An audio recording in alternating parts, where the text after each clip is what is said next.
It began with lights that burned brighter than they should have, a stage gleaming under cameras that never blinked. The crowd was alive, waiting for nostalgia to hit them in waves.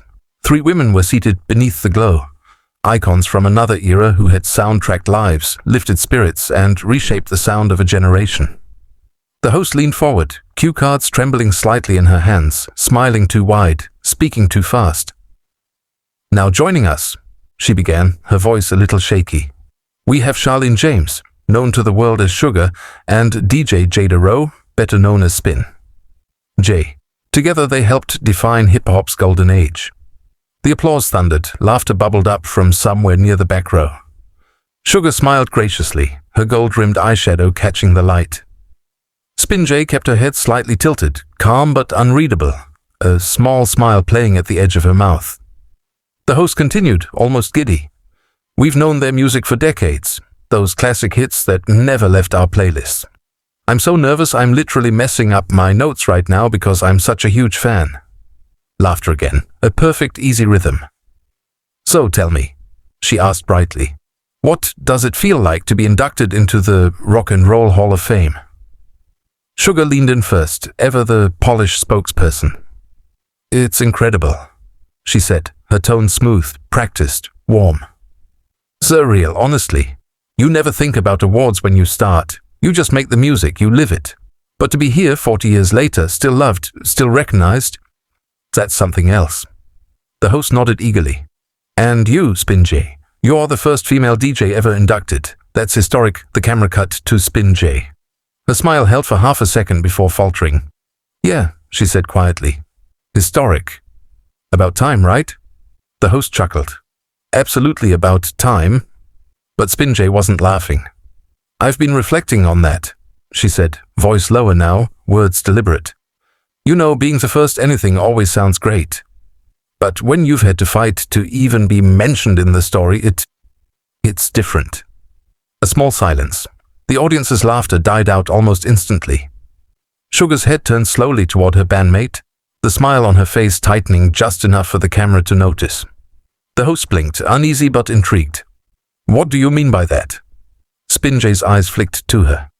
"I mean, people see the stage lights, they see the smiles, the matching outfits. They don't see what happens behind the scenes. Who gets left out of the photos, whose name doesn't make the credits. Being the first feels good, sure, but it also reminds you of all the times you were the last to be called." The audience murmured softly. Sugar laughed, but there was no humor in it. Okay, let's not dig up the old stuff, right? This is supposed to be a celebration." "Old stuff?" Spin J repeated, turning fully toward her. "It wasn't that long ago." The air shifted. The crew behind the cameras exchanged looks. Even the host seemed frozen in place, sensing the temperature drop. "Look," Sugar said, still smiling but her jaw tightening. "We've had bumps, sure. Every family does." "Family?" Spin J's voice rose, breaking the rhythm of the show. "Family doesn't drop you without a word and keep going like nothing happened." The audience gasped, a ripple of disbelief spreading through the crowd. The host's cue cards trembled in her hand. Okay, maybe we..." But Spin J wasn't done. "You're sitting here talking about empowerment, about sisterhood, but where was that when I was shut out? When I found out about the reunion from a headline?" Sugar's smile collapsed completely. "That's not fair," she said, the softness in her voice replaced by a sharp edge. "You know there were contracts, lawyers. Things were complicated." Spin J laughed bitterly. "Things were convenient for you." Gasps again. Cameras zoomed closer, catching every flicker of expression. Sugar's hands tightening in her lap. Spin J's trembling jaw, the host frozen between them, unsure whether to intervene or let history happen. "Jada," Sugar said finally, using her real name like a weapon and a plea at once.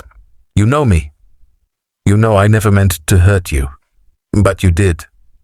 The words landed heavy, unmistakable. The host opened her mouth, then closed it again. Nobody breathed. "You hurt me," Spin J continued, voice breaking now. "You erase me. And then you stood on stage, thanking everyone who made it possible. Everyone but me. I said your name. Not loud enough?" The audience was silent. The hum of the studio lights was the only sound for several seconds. Sugar finally looked away, eyes glistening. "Do you think it was easy for me?" she whispered. "Do you think I didn't miss you every time I stepped on that stage? Then why didn't you call?" Spin J's voice cracked. "One phone call, Sugar. That's all it would have taken."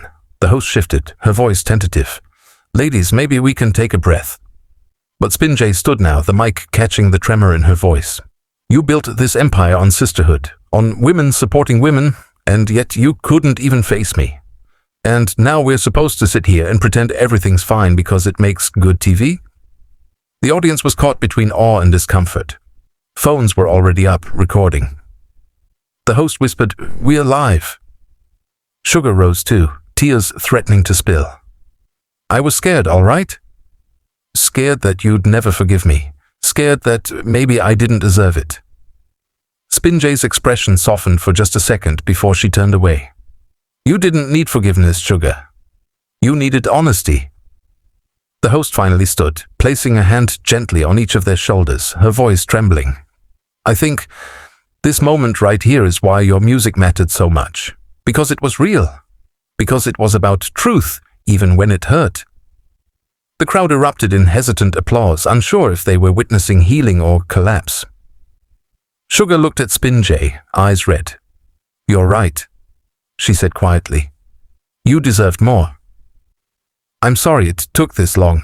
Spin J stared at her, tears rolling freely now. "It shouldn't have taken a live show for you to say it." "I know." The two women stood there, framed by light and silence, 2 decades of friendship, resentment, love, and regret hanging between them. After a long beat, Spin J exhaled, her voice barely audible. "Maybe this is where we start again." The audience, uncertain but moved, began to clap. The host swallowed hard, blinking back her own tears.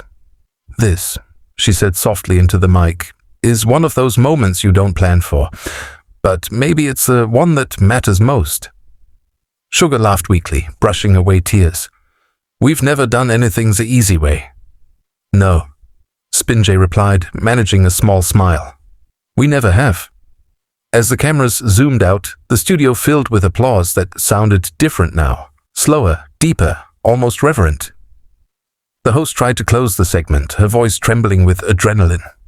"You can catch their induction live this weekend, and maybe, just maybe, a new beginning starts tonight."